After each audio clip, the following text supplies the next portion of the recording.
बिस्मिल्लाहिर्रहमानिर्रहीम। अस्सलाम वालेकुम। मैं हूं सैयद शहरियार अली नकवी और आप लोग देख रहे हैं घुसा व्लॉग्स। मोतबर भाइयों, बहनों, दोस्तों, बुज़ुर्गों, thank you so much for supporting. आज जो हरकत हुई है उसके ऊपर मैं थोड़ी सी बात करूंगा कि आज जो अदालत का रवैया रहा है और जो ज़हीर गैंग का जो वकील है, इतने कोई नन्ही मासूम हैं और चटूली हैं कि इनको गुड़िया को पता ही नहीं था कि आज जो है वो एमएलओ का एमएलओ की समात थी। तो मासूम नन्ही छोटी मुन्नी वकीलन आज आके अदालत में फरमा रही थी कि मुझे तो पता ही नहीं था कि आज एमएलओ की समात है, मैं तो गवाहान की। अबे भाई, आपने ही तो कैंसिल कराया था ना, तो आपको पता नहीं था कि आज किस चीज़ की समात है। मुझे हैरत हो रही है कि ये जो पवार साहब हैं, इनके पास ये मेरे ख्याल में तीसरी चौथी मरतबा ये केस आया और उन्होंने जो है वो ऐसी बातें की हैं, मतलब इसको टाला है, समझ लें एक तरीके से। आप सब कुछ साबित होने के बाद आप बाकी जो जजेस हैं उनसे एक तरीके से समझ लें तजाद की बात हो रही है। बाकी जो जजेस हैं उन्होंने केस को देखा है, रीड किया है और उन्होंने कहा कि ये जो है वो उसका अगवा का केस है। मुझे किसी ने जो सुनने में आई, मुझे, क्योंकि मैं उस वक्त ड्यूटी पर था, तो वो खबर सुनने में आई कि जज साहब ने कहा ये तो अदालत का उसका अगवा का केस ही नहीं है, बच्ची का बयान आ गया, ये है वो है। तो माइनर बच्ची साबित होने के बाद भी अगर जज भाई ये बात कर रहे हैं तो ये एक अजीब सी बात है। सर, आई एम सॉरी, मैं कानूनदान तो नहीं हूँ, मैं एक पानदान हूँ शायद, तो मुझे ये बात हज़म नहीं हो रही है कि जजेस के आपस के जो वो हैं ऑर्डर्स हैं उसमें इस कदर तजाद क्यों हो जाता है। फिर इनको इतनी ज़्यादा क्यों आप लोग ढील दिए चले जा रहे हैं कि वो तूल हो रही है बिला वजह में केस लटकाया जा रहा है, बिला वजह में केस लटकाया जा रहा है बहुत ज़बरदस्त तरीके से। ठीक है ना, जो मुल्ज़िमान हैं उनके वकील के पास कोई दलाइल है ना, इनकी जो यहाँ पर सोशल मीडिया टीम बैठी हुई है, गैंग जो बैठा हुआ है, उनके पास कोई वैलिड पॉइंट है। ठीक है कि बंदा कहे कि यार चलो, एक होता है ना यार, कभी कभी बंदे के जहन में शक आए, बोले कि यार हाँ यार हो सकता है, ये हो सकता है ना। इधर इनके गैंग की तरफ से कोई ऐसी बात की गई कि जिसपे बंदा सोचने में मजबूर हो जाए कि नहीं यार ये बात हो सकती है, और ना ही इनके वकील ने कोई ऐसे दलाइल दिए। मैं तो कहता हूँ सारे सहाफ़ियों की गलती है, जितने भी ये सहाफ़ी विंग बैठा है ना हमारा, इनको चाहिए कि इनके वकील को जाके ज़रा पकड़ें।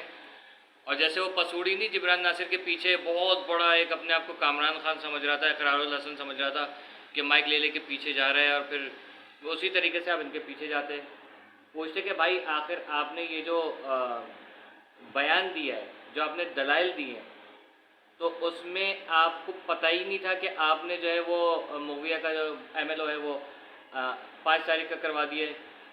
अगर ये सिर्फ वो करके बाथरूम में जाके बैठ गए थे तो ये अभी ये 2 दिन क्या कर रहे थे, 1.5 दिन 2 दिन जो भी पड़ा हुआ था, तो क्या कर रहे थे? आपको पता नहीं था कि ये एमएलओ के ऊपर आज बहस है? क्या है ये है। ठीक है, तो मकसद ये कि हम लोग बिल्कुल एक समझने से कासिर हैं, हमारे यहाँ का निज़ाम अदालत का इस कदर सुस्त रवि का शिकार क्यों है। मैं देख रहा हूँ साल से ऊपर हो गया है नूर मुकद्दम का केस। ठीक है, अभी तक उसकी कोई जो मुलजिम है फांसी की सज़ा हो चुकी है, लेकिन वो अभी तक जो है वो दरख्वास्त पे दरख्वास्त दी जा रहा है, बचे जा रहे हैं। इसी तरीके से यहाँ पर भी सीन है। ये आखिर ये बेटियों के मामले पे ही क्यों अदालतें इतना डिले करती हैं? आई एम एक्सट्रीमली सॉरी, बुरा शायद लग जाए, हो सकता है मेरी बात आपको गलत लग गई हो, सॉरी करता हूँ, क्योंकि मैं एक आम शहरी हूँ, मैं टैक्स पे करता हूँ, जितनी भी मेरी तनख्वाह है मैं हर चीज़ में टैक्स पे कर रहा हूँ, एक टॉफ़ी एक पापड़ से लेके और आटा दाल चीनी सब चीज़ों में टैक्स पे कर रहा हूँ। ठीक है, तो इसलिए मेरा सवाल करना मेरे ख्याल में हक बनता है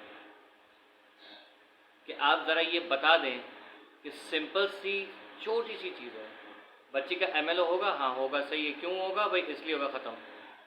आपने बच्ची के आने, बच्ची वहाँ पर आई है, आईओ साहब लेकर आए हुए भी हैं, आपने उसको टाल दिया, कहा कि नहीं मंडे को होगा। मंडे को आके ये आपको पता नहीं है, एक जज के पास क्या इतनी अथॉरिटी नहीं है कि वो एक जो जाली वकील टाइप का बंदा है जिसको पता ही नहीं है, उसको बोले कि भाई हमारे पास फालतू टाइम नहीं है अदालत के पास, ठीक है, एमएलओ करने की दरख्वास्त जो है उसको मंजूर करें और एमएलओ होने दें। आप देखिएगा जिस दिन ये इंशाल्लाह कल एमएलओ की दरख्वास्त मंजूर हो जाएगी, तो जिस तरह से खुदा न खास्ता इन लोगों ने क्या कहते हैं, शाहिद हुसैन भाई के ज़रिए उनको, उनकी सादगी का जो है नाजायज़ फ़ायदा उठा के उन्होंने जहर देने की कोशिश की मेहदी कादरी साहब को, जिब्रान नासिर साहब को, मेहदी भाई की फैमिली को। हो सकता है ये बच्ची को भी कोई उल्टी सीधी हरकत करने की कोशिश करें, मे बी पॉसिबल कि और किसी तरीके से, क्योंकि घटिया लोग तो हैं जान लेने की कोशिश भी कर सकते हैं, पॉसिबल है। अब तो पॉसिबल है, तो कुछ भी कर लें पॉसिबल है, क्योंकि मैं नहीं मानता किसी भी एंगल से ये लोग शरीफ हैं। इनके वकीलों के पास दलाइल नहीं है, क्योंकि वो भी कह रहे होंगे यार पैसे तो ले लिए, लेकिन किस तरीके से कढूँ मैं, भागूँ, उनके पास भी दलाइल नहीं है। अब वो कल आएगा, कल फिर बोलेगा कि दलाइल नहीं है, या कल हो सकता है गायब हो जाए वकील, ठीक है ना। हो सकता है जज साहब छुट्टी कर लें, जैसा होता रहे, बारिश हो गई, सड़कें भरी हुई हैं, टूटी हुई हैं, बारिश नहीं हो रही यार मैं नहीं आ रहा, एवरीथिंग इज़ पॉसिबल, कुछ भी हो सकता है, ठीक है। क्योंकि ये सारी चीज़ देखें हमारे साथ भी होता है, हम भी ऑफिस जा रहे होते हैं ना, अगर हमारे साथ कोई प्रॉब्लम हो जाए तो हम भी बताते हैं भाई बारिश हो रही हम नहीं आ सकते, क्या कहते हैं, सड़कें टूटी हुई हैं, गाड़ियाँ नहीं मिल रही हैं, तो ये सारी चीज़ होती है। तो ज़ाहिर है उनके साथ भी हो सकता है, क्योंकि वो भी इंसान है जजेस, ठीक है। लेकिन मुझे हैरत ये होती है कि पवार साहब के पास जब भी केस आता है तो वो कुछ ना कुछ जो है वो ऐसे डिले कर देते हैं केस को, या ऑर्डर को ऐसा पास कर देते हैं कि जो आवाम जो समझ रही है केस को उस हिसाब से नहीं होता। सारे सबूत मिल चुके हैं, सारे शवाहिद मिल चुके हैं, लड़के जो हैं वो मुल्ज़िम हैं करार दिए जा चुके हैं, गवाह को कह रहे हैं कि उसको बाइज़्ज़त बरी कर दिया जाएगा, गवाह को बाइज़्ज़त बरी कर देंगे, गवाह को ये लोग पीछे से मार देंगे। कौन? ज़हीर के गैंग वाले, क्योंकि वो जो जहरीला बलगम टीम बैठी हुई ना, ये जब इनको जहर दे सकती तो उसको मरवा नहीं सकती, कहेंगे हादसे में मर गया, जहर खा के मर गया, किसी ने इनके कोई फड्डे चल रहे थे उसको मार दिया, इस टाइप की हरकतें हो सकती हैं। क्योंकि जलील इंसान की जलालत की तह तक जाके सोचना पड़ता है कि वो कितना और जलील हो सकता है, ठीक है, क्या जलालत कर सकते हैं लोग आगे। तो इनको जो पीछे से सपोर्ट कर रहे हैं ना, ये जितने भी वकील बैठे हैं, बाबर सलीम साहब हैं, ये लोग मिलके इनकी बैक जिनसे इनका ताल्लुकात है उनकी CDR निकलवाएं और पता करें कि आखिर इनकी बैक पे कौन है, और उसका नाम ले दें एक मरतबा आवाम के सामने इनका नाम ले दें, और उसके बाद आवाम का रद्द अमल फिर देखें, ठीक है ना। आवाम इनको फिर सीधा कर भी देगी, फिर वो अपने आप को बचाने के लिए इनको फंसा देंगे। आई समझ? इन पे से जब हाथ उठेगा ना, फिर इनको कोई बचा नहीं सकेगा, जब कोई बचा नहीं सकेगा तो ये चढ़ जाएंगे फांसी पे, और वो अपनी जान बचाने के लिए, क्योंकि आपको एक बात बताऊं, हमारे आज तक जुल्फ़िकार अली भुट्टो के अलावा किसी सियासतदान को जो है वो अदालत का मेरा ख्याल में इस तरह से शक्ल नहीं देखनी पड़ी। जुल्फ़िकार अली भुट्टो साहब को जिस तरीके से उनका जो सीन हुआ था सबको पता है क्या हुआ था, किस तरीके से हुआ था, ठीक है ना। तो उनका जो उनको जो सज़ा दी गई थी वो भी अदालत से ही मिली थी, ज़ाहिर है। तो इस तरह से फिर आप बाकी जो लोग हैं उनको क्यों नहीं सज़ा दे रहे हैं? ये इतने बड़े डॉन बैठे हुए हैं, इतने बड़े डॉन बैठे हुए हैं ये लोग कि आप इनको सज़ा नहीं दे रहे हैं। इनका नाम लेते हुए लोग डर रहे हैं, इनका नाम लेते हुए सुना सिंध जो गवर्नमेंट है सिंध की, वो पीछे हट गई थी ज़ाहिरा केस से। तो आखिर ऐसी क्या वजह है, ऐसा कौन बंदा है, ऐसी कौन सी पार्टी, ऐसा कौन सा माफिया है जो कि इन लोगों को सज़ा होने से रोक रहा है, जो इस केस से सिंध गवर्नमेंट को हटा रहा है। जब सिंध गवर्नमेंट पीछे हट गई, इसका मतलब है कि कुछ तो दाल में काला है, क्योंकि फिर ये नहीं कह सकते आप कि इसके पीछे इमरान खान का हाथ है या इसके पीछे नवाज शरीफ का हाथ है। कोई तो और ऐसी थर्ड पार्टी है, कोई ऐसी तीसरी ताकत है जो इन सब को कंट्रोल कर रही है। पंजाब गवर्नमेंट नहीं बोल रही, इमरान खान नहीं बोल रहा, ठीक है। इमरान खान साहब देखें लाला है, इसलिए लाला नहीं बोल रहा बिल्कुल भी। तो कोई भी बोले तो सही, आखिर क्यों नहीं आवाज़ उठा रहे हैं? इसके पीछे कौन है? अगर कोई सियासतदान है तो उस हबीस का नाम लिया जाए और तमाम लोग रैली की सूरत में निकलें। अगर किसी पार्टी का है ना, जैसे किसी एक पार्टी का है, दूसरी पार्टी के सारे जो है वो निकल खड़े होंगे, भाई इसको हटाओ, इसको सजा दो। क्यों नहीं हो रहा? पकड़ा क्यों नहीं जा रहा है? आखिर कोई गुल्लू भट्ट है इसके पीछे, पकड़ लो, जो भी है। तो गुल्लू भट्ट मैंने फर्जी नाम रखा है, ठीक है, ऐसा ना हो कि असली गुल्लू भट्ट को पकड़ लें, वो डंडे बहुत गंदे गंदे मारता है, ठीक है। तो बहरहाल जो कोई भी है, आप लोग बताएं कि आवाम को पता चले। इस सस्पेंस से हम लोग निजात हासिल करना चाह रहे हैं कि हमें पता तो चले आखिर की गंदी कार्रवाइयाँ कौन कर रहा है। अभी जैसे दानियाल भाई ने बताया, सक्खर लाड़काना और हैदराबाद वगैरह में मगुइया बच्चियों को जो निकाह वगैरह किया जाता है, जाली निकाह किया जाता है, उनको बेचा जाता है। और फिर मुल्तान सबसे बड़ा गढ़ है, आखिर क्यों क्यों इतना बड़ा ये गढ़ बना हुआ है और वहाँ पर कौन इनको सपोर्ट कर रहा है इन सब चीज़ों को? भाई अल्लाह का वास्ता है, इस चीज़ को ख़त्म करें, आवाम निकलें, इनके जो ब्रोथल्स हैं इनको जाके तोड़ें, इनको ऐसे लोगों को सरेआम गोलियाँ मारें, ठीक है, तभी जाके ये सब चीज़ें सही होंगी। वरना इसके बगैर आवाम नहीं निकलेगी, आवाम इनको डंडे नहीं देगी, तब तक जाके ये लोग सही नहीं होंगे। आई समझ? हम लोगों को निकलना पड़ेगा इस एहतजाज में, नहीं कि मेरी आदमी, इस एहतजाज में कि हमें इंसाफ चाहिए, सियासतदानों को पाक सियासत करनी चाहिए। पुलिस का जो महकमा है इसको सियासी प्रूफ, एंटी सियासत होना चाहिए, बिल्कुल सियासत से हट के होना चाहिए। इनके जो असर रसूख हैं, माल मिल जाता है, ये रिश्वतखोरियाँ कर रहे हैं, इन सब चीज़ों को बंद होना चाहिए। आवाम करेगी, ये आवाम ने ही करना है ये सब कुछ। ये लोग ये सियासतदान नहीं करेंगे, ये बिगाड़ पैदा करने वाले हैं। अगर ये ऊपर से इनको फंडिंग करना बंद कर दें, रिश्वतें देना बंद कर दें, आप देखिएगा पुलिस का महकमा सबसे ज़्यादा ईमानदार होगा, सबसे ज़्यादा महफूज होगा। आई समझ? बाहर मुल्क में आप किसी पुलिस वाले को इस तरीके से बदतमीजी करते नहीं देखेंगे। बाहर आप पुलिस वाले को झाड़ सकते हैं, ठीक है, अगर आप गिल्टी हैं तो पुलिस वाले ने आपको झाड़ देना है, लेकिन अगर आप गिल्टी नहीं हो तो आप उसको झाड़ सकते हो। यहाँ पर तो अजीब ही निज़ाम है भाई, जो बेचारे लोग हैं वो तड़प रहे हैं, सिसक रहे हैं, लेकिन यहाँ कोई है ही नहीं करने वाला। सब क्या होता है, निज़ाम ख़राब, बिल्कुल हर चीज़ में मसले, हर चीज़ में मसले, इतने मसले कि बंदा बुढ़ा हो जाए कि यार मैं आखिर सही करना शुरू कर दूँ कहाँ से। बिल्कुल एक वो धागे का गोला होता है, कौन से सिरे से किसको निकालें तो वो दूसरा उलझ जाता है। इस तरीके से हो रहा है, हुए चला जा रहा है।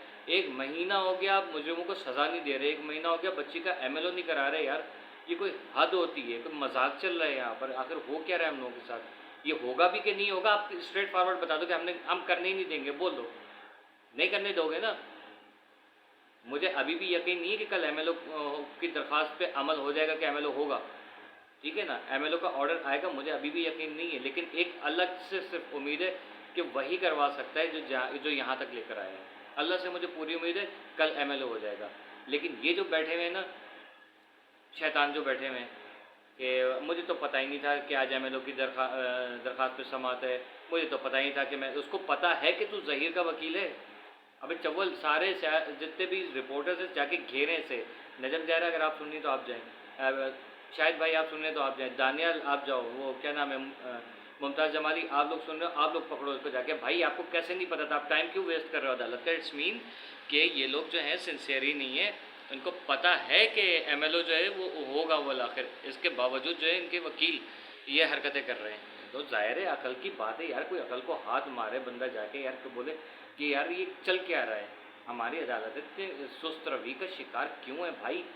एक केस एक दिन एक जज के पास होता है, दूसरे दिन दूसरे जज के पास होता है, मतलब मजाक बनाया हुआ यार, इतना लंबा क्यों खींच रहे हैं? एक जज रखें, ठीक है, या 2 जज ज़्यादा से ज़्यादा, इन्हीं के पास केस जो है वो चले। आए दिन जज चेंज होते हैं, आई डोंट नो कि उसका अदालतों का क्या निज़ाम है। हो सकता है कि कोई मेरे पास टाइम नहीं है आज, मेरे फलाने केस की समात है, या आप ले लीजिए, ये चल रहा है मेरे ख्याल में। तो भाई जजेस को जो है वो फेयर होना चाहिए, जिस तरीके से बाकी जजेस कर रहे हैं। तो आप बच्ची का माइनर साबित होने के बावजूद जो है वो अगर ये चीज़ें हो रही हैं, भाई आई डोंट नो क्या चल रहा है, मेरी तो समझ में नहीं आया, सिंपल सा। और मैं हानि के फादर है, वो बेचारे किस तरीके से गुर्बत के आलम में कहाँ से उसने उधार कर करके कर्ज़े ले लेके वो वकील किया है। मैंने आप लोगों से कहा था आप लोग मुझे सपोर्ट करो, मैंने अपने अकाउंट्स भी दे दिए, आप लोग मुझे भेजो, मैं जाके इनको देकर आता हूँ कि भाई आप वकील करो, या आपका पेशी के जितने भी हैं तो हम ही लोग सपोर्ट कर सकते हैं, और कौन करेगा, ठीक है ना। तो अगर है ऐसा, आप मुझसे कमेंट में बोलिए, मैं आपको मेरी पिछली वीडियोस में मैंने अकाउंट वो किया हुआ है, आप मेरी कम्युनिटी पे जाइए, अकाउंट मैंने नंबर दिए हैं जिसमें मैंने सलाब जदगान का वो किया हुआ है, ठीक है ना। वहीं पे जाके उस वो अकाउंट से मेरे, ठीक है, उस पर आप जाके सेंड कर सकते हैं अगर अमाउंट आप चाहें तो, ठीक है। अगर आप चाहें कि वो बंदा जो है वो अपनी बेटी से हाथ धो बैठे तो ठीक है, कोई मसला नहीं है, नहीं कीजिए आप बिल्कुल भी सपोर्ट। अल्लाह देख रहा है, वही करेगा। वो हो सकता है अल्लाह उनकी मदद कहीं से कर दे, उनके पास कानून का ख़जाना आ जाए कि वो उम्मे हानी का केस लड़के उसको जीत सकें भाई। वरना ये जिस तरीके से ये मेरे लिए आदमी साहब का वाला जो मामला चल रहा है ना, इस तरीके से जो है वो रुल जाएंगे। वो बंदे के पास इतना पैसा नहीं है कि वो इतना लंबा सर्वाइव कर सके। अल्लाह का वास्ता उसकी हेल्प करें प्लीज़ आप लोग, ठीक है। मैं अभी मज़ीद इंशाल्लाह टाइम मिला तो मैं आपको एक वीडियो और दूंगा। अच्छा, शुक्र है मेरी पाकिस्तान और इंडिया वाले मैच की जो है वो प्रेडिक्शन गलत साबित हुई, लेकिन एक वक्त ऐसा आया था कि वो प्रेडिक्शन बिल्कुल सही साबित होने वाली थी, लेकिन अल्लाह ने बचाया, आखिरी प्लेयर काम आया, ठीक है। Okay, till then keep watching Ghosa vlogs.